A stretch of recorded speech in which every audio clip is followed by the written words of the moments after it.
would have been the middle, what was it, 19th of September, we had a conference call. In this conference call, and I guess there's no reason for me not to repeat what he said, but he painted this picture you just described. He said, this is serious. This is the most serious thing that we face. It's going to be far worse than the Great Depression of the 30s.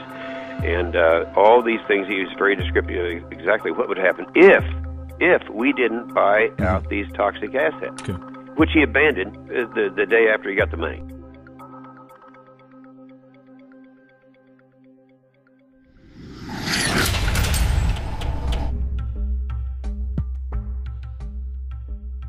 Okay, here's our top story. Obama signed this 7 days ago on January 11th, 2010. And I spent a few days reading over it, checking the U.S. Code, checking the laws that it mentions, and it ties into Presidential Decision Directive 51, signed by Bush. And remember, Congress wanted to get the full Presidential Decision Directive and accompanying executive order. Would be prudent to have a plan to provide for the continuity of government and the rule of law in case of a devastating terrorist attack. The Bush administration tells us they have such a plan. But now they've denied the entire Homeland Security Committee of the United States House of Representatives. And Bush declared national security and wouldn't even let Homeland Security Committee, which is supposedly co-equal with the president, wouldn't even let them have access to it. But the cover sheet stated that for any emergency, including economic, anywhere in the world, that the executive is over the legislative and judicial, over the courts, over the Congress, which is unconstitutional. It's supposed to have separation of powers. The people aren't supposed to be divided, what the government always tries to do. The government's supposed to be divided so that you can't ever get a dictatorship. Well, this is what the founders said. This is what America is. It's why we love the Declaration of Independence and the Constitution and the Bill of Rights. So President Bush signed this national security directive. And it says the continuity of government program will enhance the credibility of our national security posture and enable more rapid, effective response and recovery. And it goes on. The catastrophic emergency means any incident, regardless of location in the world, that results in extraordinary levels of mass casualties, damages, or disruption severely affecting the U.S. population, infrastructure, environment, economy, or government functions. And under this, the president is over the governors, he's over the legislatures of the states, he's over the Congress, and Congress has no authority. And then Congress asked for the full secret document, and it's still classified to this day. Obama has continued breaking his promise of transparency and has not released the full text of this and other memorandum. Connected into this is his new announcement. His new announcement. He is creating, with this executive order titled Establishment of the Council of Governors, it says here in the document that they are taking the governors, the states, the police forces, everything under the control of NORTHCOM, that's the Pentagon, and Homeland Security. But don't worry, the states have their say. The president is going to appoint the 10 members, 5 governors from the Republican and 5 governors from the Democrats. Kind of like Bush called the 9/11 Commission independent when he appointed it, or Janet Reno appointed her own Waco investigation team. This would be like Hitler appointing his own Nuremberg judges. I mean, or Al Capone had his own court case. I mean, it's just absolutely ridiculous. And there it is at whitehouse.gov, the executive order for anyone that wishes to see that for themselves. Separately, I have the RAND Corporation's plan that they put out last year. And this plan, the Stability Police Force of the United States, justification, options for creating U.S. capabilities. This has already been implemented covertly in the last 15 years. But now they're just being open about it. And it has all the maps here of how Stability Police Force headquarters to run your local city. They have systems for medium-sized police forces, large police forces. They have the stability unit for small police units. Again, Communist Russia had this. Communist China has this. Russian news is freaking out, saying America gets its own Politburo. On the Richter scale of tyranny, this is about a 10. And it goes back, because now all these conservative groups are going, oh my gosh, it's martial law. oh my gosh, Obama's having a big power grab. And yes, he is. But Obama is just the teleprompter reading minion or frontman, just like Bush was. He's just better than Bush was at it. It is the system that's doing this. Big central banks threatened martial law in early October of 2008. Give the trillions, not 700 billion, but trillions of dollars. The overriding issue is we are under martial law right now.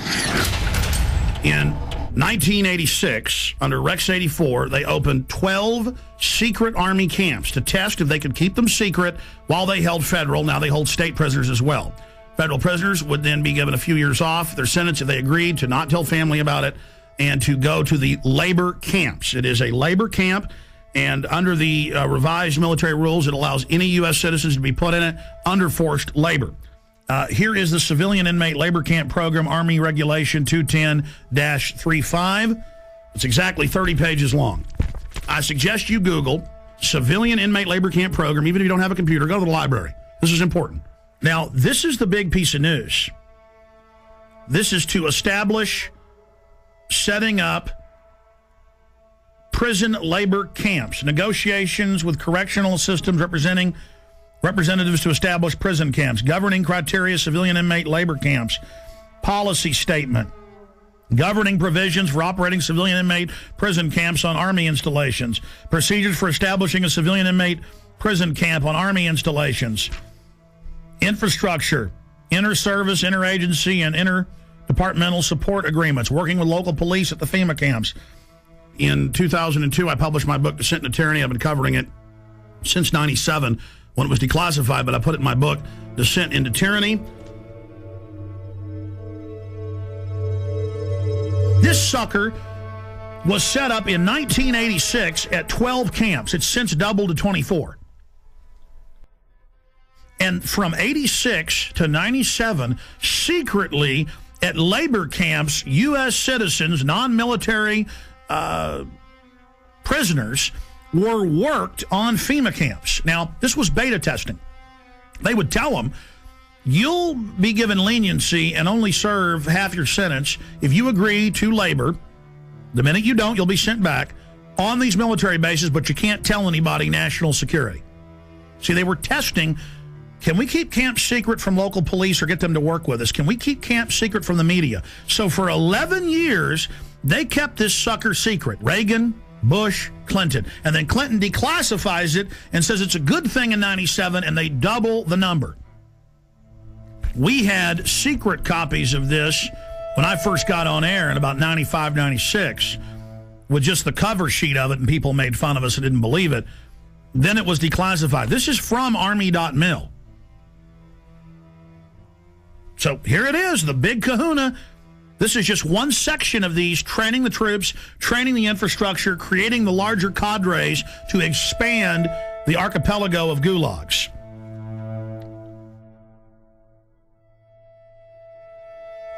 New legislation authorizes FEMA camps in the United States. And it says 6 major camps across the country with hundreds of sub-region camps. Now, if you watch my films and read the documents we put out, that's exactly what we said the camps are and how they operate, because we reverse engineered all this. The camps are already built. It's when they want to openly announce they're doing it that they then pass a law. And they say, oh, all these shut down military bases that they've been keeping refurbished and putting barbed wire facing in and putting in showers and bunks, and we knew that those were to be the FEMA camps, because in the FEMA documents and the congressional leaks and from people that worked at the camps, we knew, and we would list the camps. Then we noticed when it was declassified in 97 that the very camps that had been, quote, decommissioned under the base closure, because they'd said back in the 80s under Rex 84 they were going to use the camps in Congress. So we said, you want to know where the camps are? They're old military bases, and they're old POW camps from Italians, Germans, and Japanese. Guess what's in here? Guess what's in the bill? They've reintroduced the National Compulsory Service under H.R. 1444. It says for mandatory national service. Defense Department announces civilian expeditionary workforce. in Pentagon Directive 1404.10. It says management retains the authority to direct and assign civilian employees either voluntarily or involuntarily or on an unexpected basis to accomplish DOD mission. So, see, they're saying they're going to create a 7 million man. That was in the New York Times. The Congress said. I kept saying 1 million because Obama said as big as our army, as big as the military. That'd be 1 million people. They say 7 million now, and that they're going to draft you into this, and they'll decide. No more draft boards if you stay here or if you go overseas. The laws that it mentions, and it ties into Presidential Decision Directive 51 signed by Bush. And remember, Congress wanted to get the full Presidential Decision Directive and accompanying executive order. Would be prudent. Especially in the 30s. And all these things, he used very descriptive exactly what would happen if we didn't buy out these toxic assets, which he abandoned the day after he got the money.